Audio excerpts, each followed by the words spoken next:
যারা গণভোট নিয়ে সমালোচনা করছেন তাদের জানার পরিধি কম বলে মন্তব্য করেছেন প্রধান উপদেষ্টার প্রেস সচিব মোহাম্মদ শফিকুল আলম। সকালে ব্রাহ্মণবাড়িয়ার আখাউড়া উপজেলায় মাজার পরিদর্শন ও জিয়ারত শেষে মন্তব্য করেন তিনি।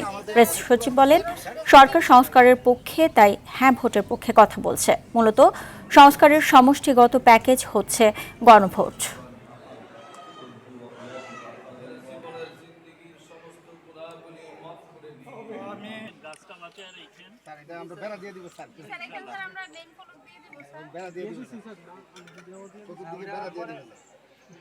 সংস্কারের যে সমষ্টি, এই সংস্কারের সবগুলো নিয়েই একটা প্যাকেজ আকারে এই গণভোট হচ্ছে এবং আমরা সবাইকে বলছি যে আপনারা হা ভোট দেন, যাতে দেশে আর অপশাসন ফিরে না আসে।